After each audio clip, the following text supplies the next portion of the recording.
look over there. Just think of it. Hi, I'm Mark. I work for an organization called Credit Counseling Society. Today we're going to be talking a little bit about retiring without debt. And the reason they let me do this is because I've done a whole bunch of things in my life. I've got my life license qualifying exam. I can sell you insurance. I'm not going to. I have my Canadian securities course. I can sell you stocks. I'm not going to. My investment funds in Canada, I can sell you mutual funds. I'm not going to. What I am, though, is I'm going to talk to you about money. And I do that because I used to be a big banker. And I sat behind a giant desk in a giant office in Bankers Hall, downtown Calgary. And when I left, the executive vice president took it because it's such a big, nice office. It had its own sofa bed because you were never supposed to go home. And that's why I don't do it anymore.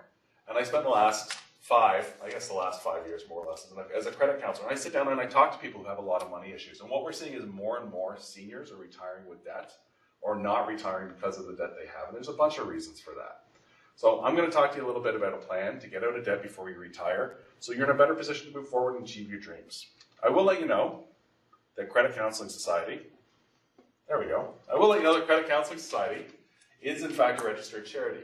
And we help people with free and confidential credit and debt counseling from Ontario out to the West Coast and the North. So anyone come and sit with us, they can have an hour of our time, and we'll look at a budget, we'll look at your debt, and we'll come up with a plan to help you get where you want to be. And sometimes it's just about changing the things you do. Other times it's about doing something more drastic. And we'll look at some of those options as we go through the presentation tonight. But at the end of the day, I like to remind people we've helped almost 500,000 Canadians become debt-free, solve their debt problems, and move on to their bigger and better goals. Because everyone has something that's driving them to a better tomorrow, and we have to get people on path to get there. All right.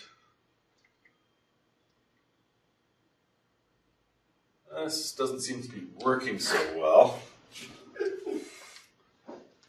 Anyways, I'm going to continue. The main reasons we see people are varied. And a lot of these play into retirement. So a lot of people, oh, there we go, I don't know. A lot of people come and see us because they're unemployed or they're underemployed. And as we retire, we usually step out of full-time employment, and maybe we go and work or maybe we don't. But what's definitely sure is that our income is likely to shrink. Beyond that, as we hit retirement years, some people suffer changes in their family, sometimes planned, they finally get rid of that loved one they no longer really loved for a long time, or sometimes unplanned because someone just disappears from their life for more tragic reasons. There's injury and illness, a bunch of different factors that seniors tend to face. And what we want to do is get ahead of the game by ensuring that they're in a position to deal with that as they move forward. So we're going to look at a bunch of different things. We're going to look at some trends in the aging population. We're going to create a 10-step plan to figure out some of the things we can do. And at the end of the day, we want to look at some of the different resources available to us. And by the end of this, I want you to be able to take a look at your current financial situation so that you can take steps to remedy it before you actually retire. And I want you to have a think about what retiring without debt looks like, because it'll make you happy. And lastly, I want you to be able to find the resources that you can use to get you where you want to be. So some of the trends we're seeing, the first thing we know is that about 1/3 of all Canadians, they say 35%, struggle to pay their bills on a monthly basis. This probably isn't surprising. If you look at it a different way, we know that about 2/3 of all Canadians pay their credit cards in full every month, but 1/3 don't. Those are the 1/3 that struggle. And the reason they struggle to pay their bills is partly because they've accumulated credit, but they've accumulated credit because they've struggled. We know about half of all Canadians don't do a monthly budget. They don't know where their money's going. And in large part, I think that's because they're afraid to figure out where their money is going. It's scary to think that your money's going in places you don't want it to, and they don't want to sort of take a look and then seize control of it. We know about half of all Canadians lie about their financial situation, and they're never lying in a good way.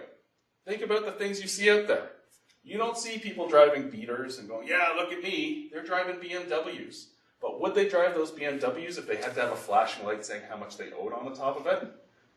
Often the people that are most successful are the people driving the 30-year-old pickup truck because they put their money aside and are happy driving something that's modest.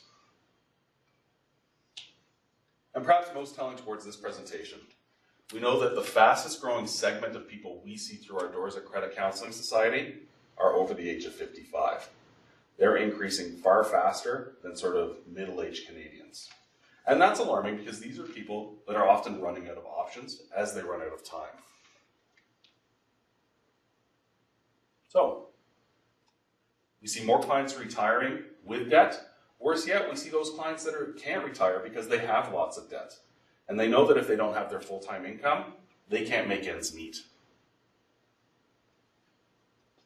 And part of the debt they've accumulated often goes back to their children and their grandchildren, who they've had to empty out the retirement savings for, perhaps take credit on to help them make their payments.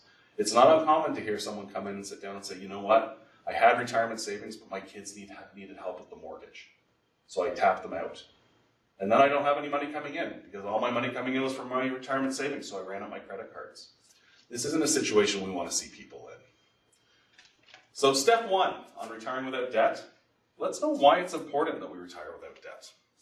The first thing is when we retire, our income is going to shrink considerably. That's just the truth of the matter. We don't have our full-time income anymore.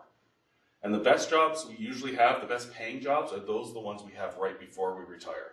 We're experts in our field. We've been doing it a long time. We're at the top of our pay scale. And we're going to let that go because we have a plan to do something different. Now that something different sometimes does include earning some money. And that's fantastic.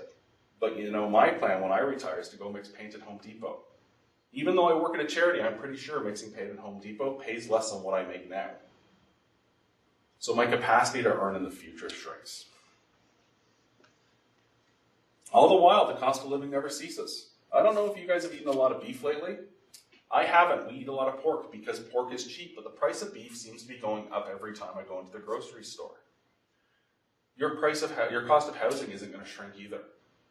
In fact, for some people, it's going to explode up, especially if you need assisted living care, things like that. So costs keep going up even though we have less income. And when we don't have a lot of income to put towards the things we want, we don't get to do the things we want. We just get to do the things we need to do to get by. And that's not how anyone ever envisions retirement. So step two, if we know that we have to solve a problem, is we have to get a baseline on where we're at. Let's figure out where our income is. So right now our income's probably from the jobs we work. You probably get a check every 2 weeks. Seems pretty fair. Some people get government money. I'm not one of those people, but I like to think someone out there is getting some money from the government, and we should count that as income if it comes in regularly. And lots of people are working second jobs or in the gig economy. I had a plumber come into my house the other day. He's a full-time plumber, but on the weekend he likes to make $200 an hour just coming into your house for 20 minutes, because that's all he did. If you have extra money coming in, let's count that towards income. Let's add it up and know where we baseline for the money coming in currently. The next step would be to know your assets. What do you currently own?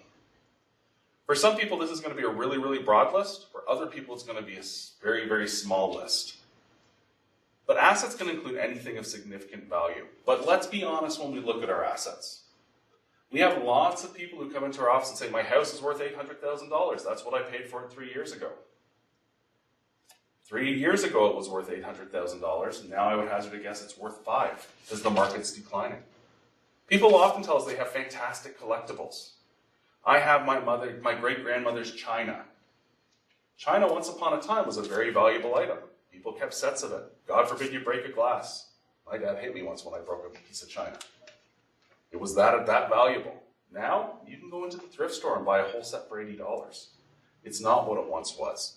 So when we're looking at our different assets, let's apply a realistic value on what we think we could get for them if we were going to go and sell them today. And if we're looking at our homes, we can go onto the realtor.ca website and see what other houses in our neighborhood are listed for and compare them. But remember, if you don't have a garage and someone else does, your house is worth a little bit less. Just be honest with yourself. Once we know the assets we have and we've applied a realistic value, let's figure out how much we owe against those assets. Now, hopefully, if you're a person who has jewelry and antiques, those are paid off. But many people will have a mortgage right up to the point where they intend to retire. For some people, that is their retirement date, the day the mortgage is paid. So if we have a mortgage on a house, let's know how much that mortgage is. Let's know what our payments are towards it. Same thing with cars. Lots of people have big car loans. Well, let's have a realistic value of what we could sell the car for, but let's know what the loan is. And depending on where you are in that car loan, the car may be worth less than what the loan's at. And one thing a lot of people don't consider are home equity lines of credit. These are like mortgages, but set up like a line of credit, so you can borrow from it and pay it back, borrow borrow from it and pay it back. These can be fantastic tools if we need to fix a roof, change a water heater, switch out a furnace. What we see though is people use these homeowners' lines of credit and they only ever pay the interest on them. That means they never really own the home because they always have a debt outstanding. So as we make our list of assets and liabilities, we can see, we know the values.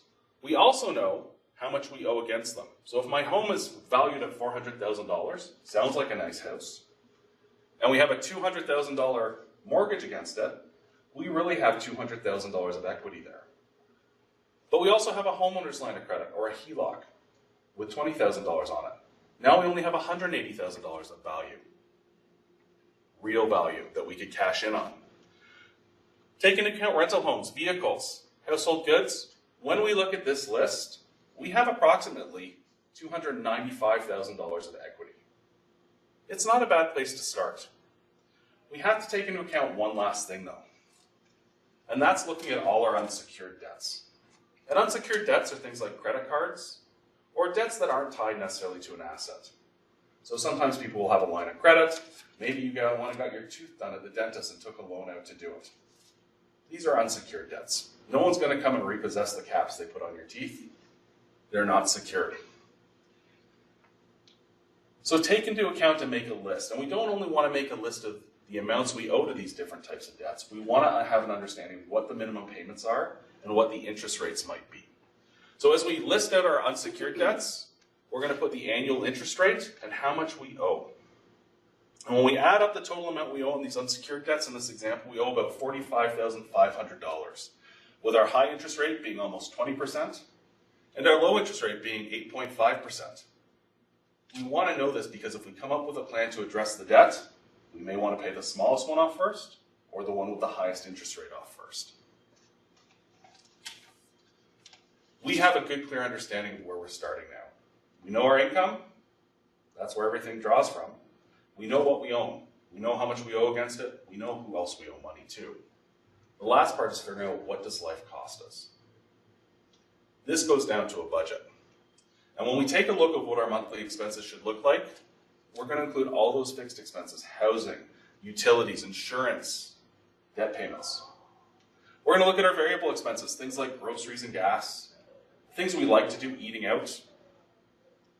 And then we have to have things in savings, because the savings are what keep us safe and make sure that we keep on track with our budget. And yeah, hopefully we're saving for our retirement, because that's going to flush out our income. But we also need to put aside money for emergencies, maybe vacations. That's a nice want to do, but definitely for those irregular expenses as well. The problem is people don't know what they spend on these areas. And at credit counseling, we seem to harp on the idea of tracking some expenses. And you don't have to track everything. You know what your rent or your mortgage is. It doesn't change every month. You know what your car payment and your insurance is. But how about all the things you'd like to do? And these are often just little pieces at a time that add up to take a big chunk of your budget. And there's a whole bunch of different ways you can look to see what those things cost you. You can just take a pen and a piece of paper and write down what you spend every time you go into the Tim Hortons. The trick is you have to write it down as you're spending the money, not as you're eating the donut. Because once the donut's gone, you've forgotten. That donut cost you nothing in your head. You can use a spreadsheet or some software. All the big banks, all the big credit unions will let you track online. They'll read into your credit card and your debit cards, and they'll show you on a pie chart exactly how much of your budget goes towards groceries and how much did you spend on gas. The trick to doing that is you actually have to go and look. And people are sometimes afraid to look, but if you don't know what's out there, you don't know how to overcome it. So be brave and take a peek. I do know some people that have tried to shove receipts into envelopes. What I find is that people don't lose the receipts, but they lose the envelopes full of the receipts because they don't want to add them up. But if that's what works for you, add them up every 2 weeks and see what you spend on a few different categories. And the last one is smartphone apps. A lot of people at Credit Counseling Society use an app called Mint. And like the bank's online software, it reads into your credit cards and your debit cards, and it will tell you what you spend on coffee. In fact, it'll even let you set an alarm, so when you spend too much on coffee, it'll ding at you and say, hey, you're over limit for this week. And if you choose to listen to it, fantastic. If you don't, you're going to have to find money from somewhere else in your budget to make up the difference. However you want to track is up to you. Don't track the things that don't change though. I always tell people, track what goes in your mouth or what makes you smile. Because those are the things you spend money on and that you don't want to look at. And when we track, we'll see the truth about it, where we can take control and where we can make changes. So now we got a real good sense of where our money's going. Because we've tracked our variable expenses, those things that make us happy. What we now have to do is figure out how are we going to pay for the things that we don't pay every month for. And these are irregular or sometimes seasonal expenses. We have a big irregular expense coming up in the next 40 days. Does anyone know what that irregular expense might be? Yeah. See, we all know it's coming, but who's prepared for it? It's fine, same day every year, and yet most people don't put any money aside. But it's not just Christmas. And when we do our budget, there's room in the budget to put gifts and holidays. But the vast majority of us ignore it. We take that money we should put aside every month, and we spend it on something we want to do now. And the same thing can be said for any one of these things. We all know our car needs to be maintained. Maybe it's just $50 a month we budget to change the oil. But because we do it every 3 months, we spend the money every month that we're supposed to be putting it aside, and we're left short. Not everyone has all these different irregular expenses, though. You might have household items, auto maintenance, annual memberships. Everyone goes to the dentist except for me, I'm afraid. Lots of people have pet bills. $400 doesn't seem too much annually for pets. When we add up all the irregular expenses for an individual, it might tally up to $3,000 over the course of a year. If we know it's going to cost us $3,000 for these irregular expenses, let's set up a dedicated savings account and put a regular amount into it every month.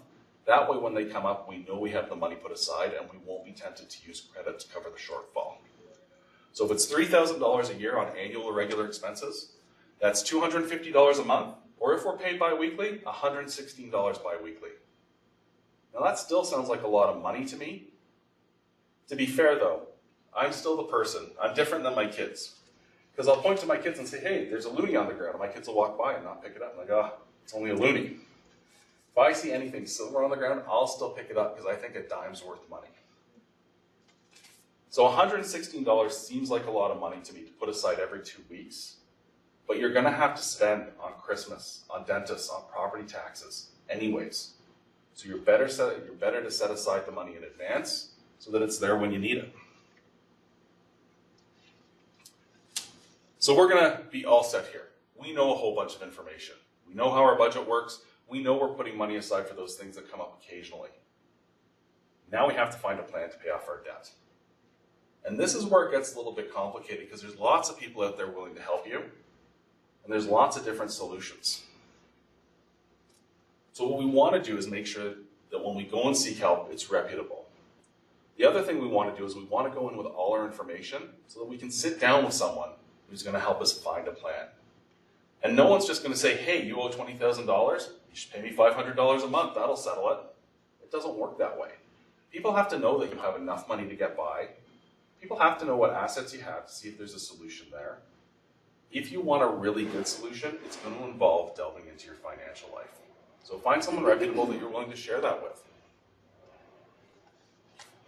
So when we look at options, there's a bunch of different ones. The ones we really like to do are the ones you can do yourself. We call them self-administered. This is where you can look at your own situation and say, hey, I can fix that by myself. It doesn't work for everyone though. Sometimes it's good to go see a nonprofit agency like ours who can help point you in the right direction, maybe has a program that'll help. But if your situation is very severe, going to see a bankruptcy trustee might be the best solution. And those are the legal options. So as we're looking at trying to deal with this on our own, let's go back to the budget and see where we can cut, and let's see how much money we can direct at the debt on our own. Do we have enough money left over in our budget that we can actually make traction beyond just paying the interest? So look at your budget and say, you know what? I spend $15 a day on cigarettes. I don't even like to smoke. I'm going to give them up tomorrow.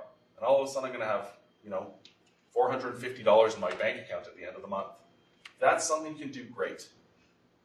Maybe you're just going to give up a cup of coffee.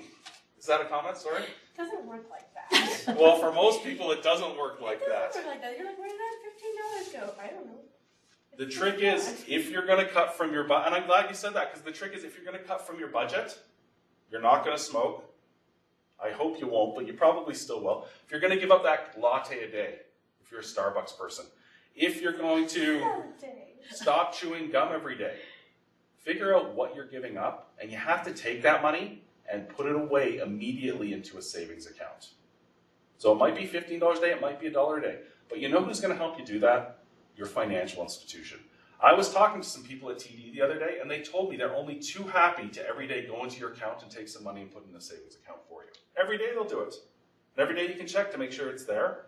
And if you've given up a $15 a day habit, it's $15, $30, $45, and at the end of the month, it's $450. If you can do that, you have $450 to either save and put aside for something you need, or to pay off your debt. The flip side to cutting your expenses, of course, is making more money. And a lot of people don't like this idea, and I get it because they're tired, and there's lots going on in life, and there's lots to do outside. But if you have a special skill, maybe you can make some money. I have a friend, and he had a big 2-story house, and he wanted his exterior windows painted. He said, Mark, I was selling paint at the time, what do you think it would cost to paint those shutters by my exterior windows on the 2nd floor? I said, I would do it for $3,500. And he said, deal. It would take me 2 hours to do. I just went up and did them for free. But I'm not afraid to climb ladders. That's a skill I can sell. Why not do it? Other people have other great skills. Some people sew. It cost me $15 to get my pants hemmed when I go and do it. My mom can do it for free in 5 minutes. I love my mom. Do you have a skill you can sell? Lots of people drive Uber. Lots of people will go and do something extra. Maybe you like working with animals. Go work at the pet store part-time. If it brings you happiness and you can make some money, it's worth investigating. The next step is there an asset we can sell? This can be a hard thing to do. And honestly, as a credit counselor, I got 3 bad surveys in 5 years. I saw almost 2,000 clients.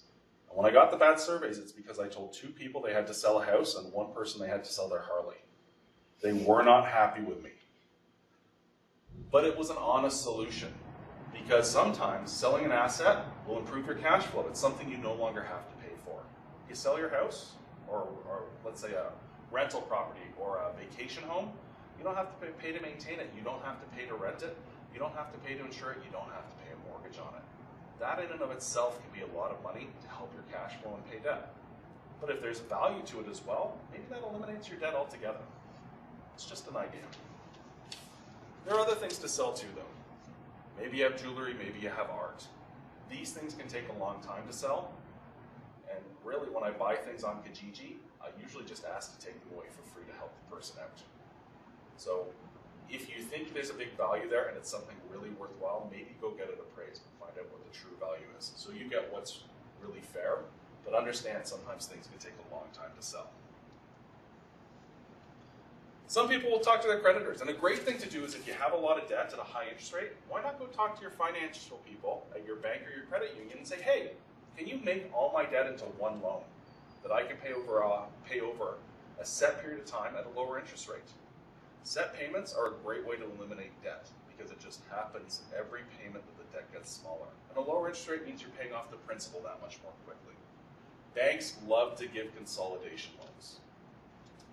And assuming you qualify, they'll be all too happy to do it for you. Remember, the interest rate has to be lower to make it worthwhile, and a loan is better than a line of credit. Lines of credit, you make very small payments and you never pay them off. Loans, you make bigger payments, but you pay the principal down. And that's what we want, because we want to be debt-free in retirement, not making small debt payments in retirement. Generally, what I encourage people to remember, though, is if you can't get a loan through your financial institution, going to someone else to give you a loan may not be a good idea. I had a really nice couple in my office, and they were struggling to pay their debt. They were finding it very difficult, and they went to their bank, and the bank said, we can't help you. You just have too much. And they ended up going through a mortgage broker who put them in touch with a private equity lender. This lender gave them a loan at 41% interest tied to their house. When you have a loan at 41% interest, it does not help you. Worse yet, though, he didn't cut up their credit cards. So in order to make the loan payments, they ended up using their credit cards to do it, and they doubled their debt. Generally, if you can't get a loan through your financial institution, you probably can't afford the loan. Be aware. And if you're not sure, call a registered charity or a nonprofit and ask, does this seem reasonable? We'll tell you. It's only a phone call. It costs you nothing. If you do have extra money in your budget, there's two ways you can attack the debt. The first one is to avalanche the debt. This is where we take a look at the debt and we say, well, what debt do I have that has the highest interest rate? And usually that'll be a credit card. And what you're going to do is you're going to make minimum payments against all your different credit products. And then with everything left over, you're going to pay as much as you can against that highest interest debt. And the idea is you're going to pay it, you're going to pay it until it's gone. And once it's gone, you're going to choose the next highest interest rate debt, and you're going to attack that with all your gusto while making minimum payments. This is an efficient way to pay debt. Get rid of the highest interest rate one first, and keep working down. A lot of people, though, don't find this very motivating, because for some reason, the highest interest rate debt often is the biggest debt, and it takes a long time to clear up. So if you don't want to avalanche that debt, you can more gently snowball it. And this is where, instead of paying by highest interest rate first, we focus on the smallest debt first. So maybe you have a very small credit card at a very high, very low interest rate. We'll pay it off and then choose the next smallest debt and the next smallest debt. It's not as efficient, but people feel motivated as they close the smaller debts out. And motivation is really important when you're giving up something you really love to do to pay off debt. So it's okay to go that way as well. Not everyone can solve the issue on their own, though. And that's when you can reach out to an organization like Credit Counseling Society, or maybe Money Mentors. They're another nonprofit organization in Alberta who can take a look at your situation and sometimes help you consolidate. Now, we have something called a debt management program, and it doesn't work for everyone. And I have lots of people come in saying, I want to do it, I want to do it, I want to do it. And we have to say, it's not for you. It doesn't work. It's not going to work. The idea is we're going to consolidate the debt voluntarily with the banks, and they're going to reduce the interest rates. Now, it only works on unsecured debts, and it doesn't work on all government debt. And the creditors can say no if they feel there's a better alternative to get their money back, because it's voluntary. But if it works, you're debt-free in under 5 years, you've paid 100% of your debt back, and you're ready to move on with life. I will warn you, though, that any time you change the rules on how you're going to pay with your creditors, it's going to kick your credit in the backside for a while. And that's scary for a lot of people, because everyone walks around with a boat full of plastic in their wallet, right? Lots of people haven't touched cash in years, to be honest with you. However, our goal is to be debt-free, not to be credit-ready to go and spend more money. So sometimes taking a break from that credit will give us an opportunity to get back on a level playing field and find our happiness and move towards our retirement goals. The other thing we do is we have a settlement program. Now, I've told you I've seen like 1,500 or 2,000 clients. I've only ever done one settlement program where we offer the creditors in one lump sum a payment smaller than the full amount due. If you do this, it hurts your credit for 2 years after they receive the payment. And it doesn't cost anything. If they don't say they don't want to do the deal, we'll give you all the money back, but it's very rare to see done because the creditors are looking to get all their money back. But it is something we look at depending on your situation. The time I'd done it was with someone who was very, very sick. The creditors weren't going to get all their money back anyways, and the person just wanted to be done with it. We worked out a deal. You can also try and create a settlement on your own. And I'm okay if you want to try and do this, but you have to be very aware when you're trying to settle the debt on your own that there's different things that need to be done in order to find success. The first thing is that generally creditors don't want to settle for less than the full amount until you can no longer be sued. And in the province of Alberta, the statute of limitations is generally 2 years from the date you last made payment to a debt. After that point, the creditors can call you, but if you never make another payment, they can't sue you, so you can kind of wait it out, and it'll kind of go away.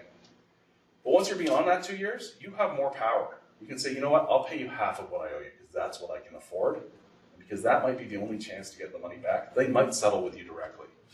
If you're going to settle with a collection agency or a creditor independent of someone who's got all the legal forms and things to sign, understand everything needs to be in writing. You have to have an agreement as to how much you're going to pay, when you're going to pay by, and what method you're going to pay. You also need them to say that the payment you make will count as payment in full, and that it will reflect appropriately on the credit bureau, so that they'll take the collections and things off in the required time. If you do not have it in writing, don't be surprised that you make a payment and then 2 weeks later they call and ask you for the rest. But if you need help sort of doing that, call and ask for some help. We're free. Now, our program's voluntary, and it's great if you can afford to pay back 100% of your debt. It doesn't work for everyone. And we do send a lot of people off to seek legal alternatives. And when I say this next word, a lot of people sort of hold their hearts and breathe heavily. But we do send people off to bankruptcy trustees.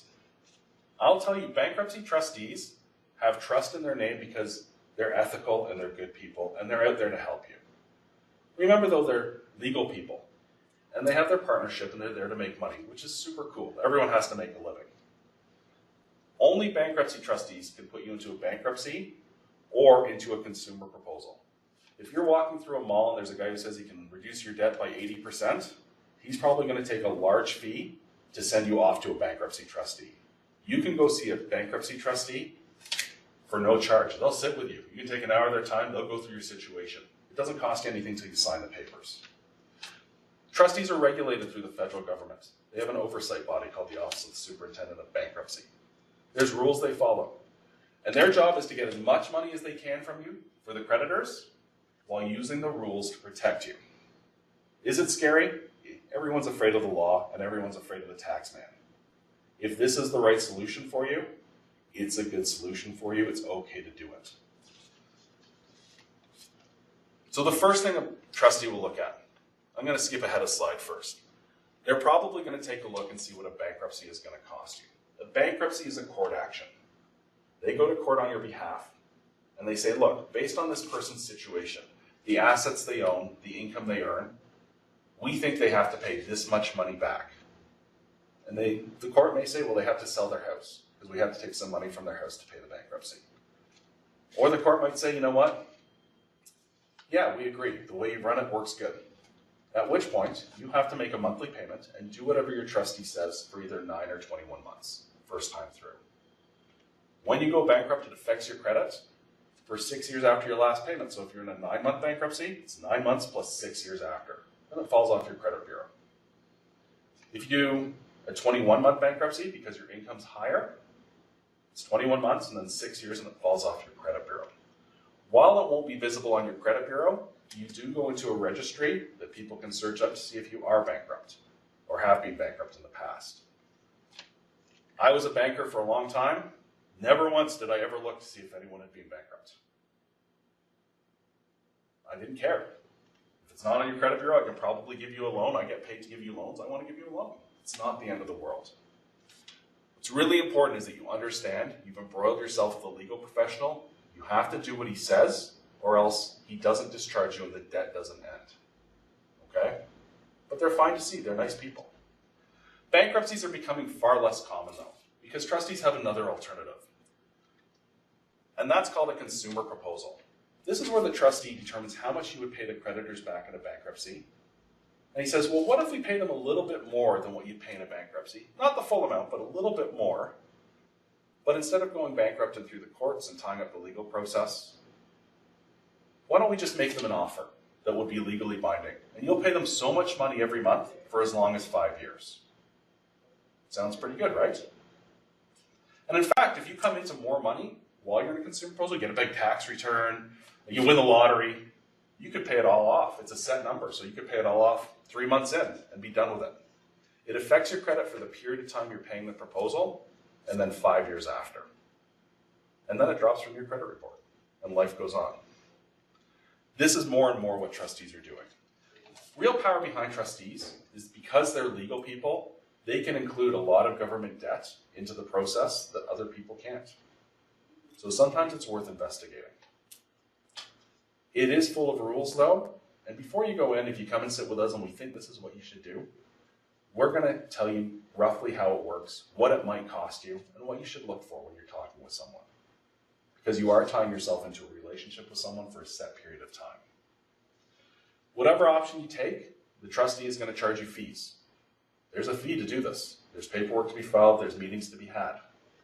I think a consumer proposal is currently $1,500 in fees. A bankruptcy is about $1,800. And then the trustee is going to keep a portion of the money paid back to the creditors as payment for his services. At the end of the day, though, what you're worried about is, can I afford to make the payment? If you can afford to make the payment, it's a viable option for you. And then, how long will it take me to get rid of the debt so I can move on with the bigger and better things? We already did bankruptcy because I did it in reverse. A few things though, if we can get rid of the debt, let's stop using debt altogether for a little bit. Let's go back to cash. Cash is a wonderful thing. When we hand someone a bill and they give us something back, we know we've made an exchange. We feel the pain instantly and we feel the gratification instantly. With credit and debit cards, we feel the gratification. Look what I bought, yay! But we don't feel the pain until the end of the month when we run short of money or when we have to make a big payment. Stop using credit. And as we move into retirement, let's make it a rule that we're not going to use credit, because all it can do is drain us of cash flow when we have less money coming in. When we look at using credit cards, and lots of people will tell us that I just had to go on a trip with my friend because I had nothing to do, I'm retired. So I spent $3,000 on my credit card because it was a great deal. We're going to take the train all the way to Toronto. Okay, great. And if we have a normal interest rate of 19.9% with a regular repayment of 2% on each payment on the balance outstanding, it would take us 52 years and 7 months to pay off. Oh, I sense there's money listening to this, and you guys are here more for entertainment than knowledge because you're all really wealthy. And you might retire early. But I'm not sure I'm going to make it to 52 years old, never mind pay off a debt starting today in 52 years. Especially when it's going to run me $12,000 interest on $3,000 that I borrowed. So maybe this isn't the best idea to spend $16,000 on what should be a $3,000 trip. Now you might be really clever and you might say, you know what? What if I just pay an extra $10 a month? Surely that'll pay the debt off more quickly. Well, and it surely will. It'll only take you 16 years to pay off. Now if you're 65 when you retire, 16 years on top of that makes you old and you're still paying for a trip that cost you $3,000. And the interest is still a lot of money. It's more than the trip itself. Yeah, it's better than just making the minimum payment, but it's still going to take us a long time and cost us a lot of cash. The last alternative we have up here is if we just make a set payment of $120. That's twice the minimum payment on our first payment in scenario 1.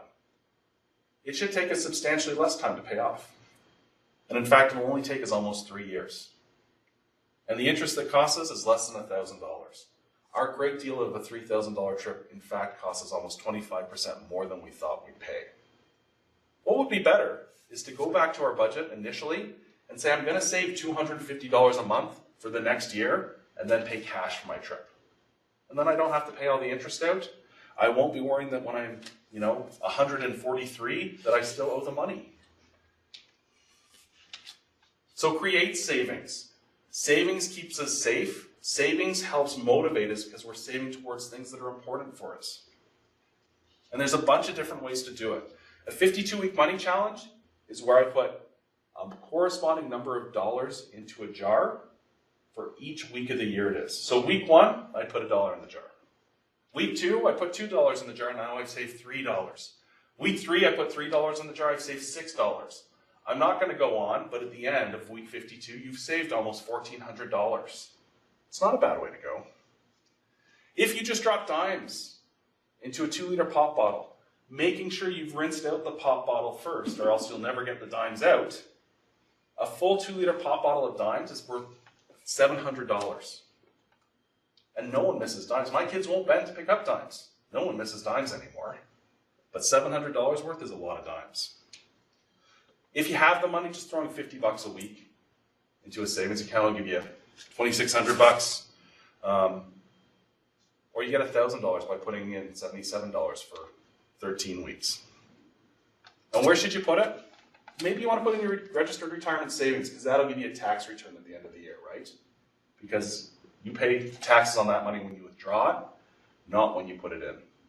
You might put it into a tax-free savings account so that all the interest that grows on top of that money is free of taxes when you pull it out. And it's accessible to you if you ever need it for an emergency or some other dalliance that you may want to go into. If you do need help, though, you can look for a financial planner. But I remind people, there are really smart people at your financial institutions that you already use. Tell them where you want to go, what you want to do, and see if they won't help you get there. Always ask about fees, and always ask about the rate of return you can expect. But people who work for banks, having worked for 2 of them, I'll tell you, they love money. That's why you work at a bank, it's full of money. But they also love helping people, and they'll try and help you as best they can. Step 9 goes back to those people who will try and rob you of your money. I look at my children, 14 and 12, and I know they're waiting for me to get older so they can take all my cash. I know they are, because they try and do it today with what little I have in my pocket. We have to learn to say no. I know we always want to help family, but a big lesson in life is that you can help no one else if you are not in a good position yourself. I can help you once and buy your house for you. Can I live with you when I can't afford to pay my rent? My children will say, no, I can't live with them. They will. Make sure that you take care of your own needs first. And where you can help out, if you want to, you should. If you don't want to, no. I'm really good at saying no. I love going in buying things where they offer the extended warranty. Nope. No, no, no, no. So, what to say yes to that will get in your way? Hey, Mom, can you co-sign a credit card for me? If you co-sign a credit card for someone, it's because they can't get the credit themselves, and you're 100% responsible to pay it back if they can't. So, no, we're not going to help people get credit. That's trouble. Helping family. Sometimes it's okay to say yes, but be careful. Because my children know I will give them things and they will keep coming back. They're like dogs when you feed them. They just keep coming back looking for the money. Vacations. We all want to go on vacations. If we're going to go, we have to save the money. We can't put it on credit because we'll be 52 years paying it off. Renovations. We always want the nicest, newest things. The best renovation you can ever do is paint your house. It's $40 for a gallon of paint. A new couch is $1,200. It also eats your time when you're painting. Be careful. Let's not gussy up our house to the point that we have to pay for it until eventually our renovation is into a little box in the ground, okay? Let's really, really keep that sort of level and not overdo. And then we all have those things we like to do. I like to buy comic books. I could buy all the comic books in the world, but then I couldn't buy groceries. Some people like to buy shoes. Some people like to buy, I don't know, cars. If that's something that's going to get us in trouble, say no. We have to say no to ourselves. The last part is to take action. And this is the hardest part. And we know that there's lots of people out there that struggle with money because, you don't learn it at home when you're young. And you don't learn it at school, because I go into schools and they don't know about money. And you go through your whole life trying to pick up all the knowledge you can. But lots of us, it's like pushing a rock up the hill because we're always a little behind. So if you need some help, you got to ask for it if you're not making any progress on your own. So the changes we're going to make, we're going to track some expenses and we're going to reduce them, putting that money aside right away so that it doesn't just go off to something else. Maybe we're going to look to increase income. Maybe. We're going to try and create savings so that irregular expenses and emergencies don't knock us off track and make us use credit. We're also going to create savings for the things we want because that keeps us happy. And lastly, if we know we're going to retire, let's try and pull our lifestyle back to what we think it's going to look like in retirement. When I retire, I plan to play a little golf and work part-time at Home Depot and watch a lot of TV. You have to have a vision of what you want, but you have to know what it's going to cost and try and pull it back. Because if not, you're going to end up short and disappointed. Who to talk to? I love your financial institutions. I like banks. I think they're great places to get information. Some people might have insurance companies they talk to. You might have a certified financial planner. You can always seek out a credit counselor. I always recommend charitable or nonprofit is a great way to go. There are paid-for services, some of which are reputable and good, some of which aren't. You have to do what you think's best. And at the end of the day, maybe you need to talk to someone about fleshing out what your goals are. Sometimes this is a life coach, sometimes this is your spouse, but figure out what you want in retirement so you can work towards it. When I got my financial planner, first thing he said to me is, when do you want to retire? Now. Ha ha ha ha, no really. Now. He said, well, that's not happening. And he asked me for a whole list of my goals. He said, fill up a list of your goals and give me all your income information, all your assets. He said, 2 weeks later, he's like, you did a great job. This list of goals is magnificent. You can have any 3 of the 12 you put down. Because that's all I can afford. Talk to someone that will help you identify what's most important and help you identify how you're going to get there. So that kind of brings us to the end. Here's the whole thing. You have to know where you're starting from. Where are you today? And once you know where you are today, you can figure out which actions you need to take. If you don't know what actions you need to take, because it can be very overwhelming, ask for help. You can go ask your bank for help. If they're not the ones to help you, you can ask a nonprofit organization for help and go seek out a financial planner for help. You can come read a book at the library. There's lots of great books at the library that will help walk you through the different options to address debt, on how to save, on what investment vehicles to choose. But get started. If you need to learn more, you can follow us on Twitter. CCS_Mark K. You could be one of 8 followers. We're on Instagram and Facebook. We also have a monthly newsletter. If you want more tools and information, you can go to mymoneycoach.ca. There's trackers, there's budgets. There's information on what sort of normal spending looks like. We have helped almost 500,000 Canadians. If you ever want us to come into your workplace and talk, we're happy to do that, or to come back to the library or talk to a community group. If you feel you need a little bit more advice, maybe you just need someone to work through a budget with you, we're free and confidential, we'll do that. If you just have a question because someone calls you 8 times a day looking for money you don't think you owe, call us, we'll look into that. If you think you need help figuring out what your solution is for a big whack of debt, you can call us, we'll take a look at that. Okay?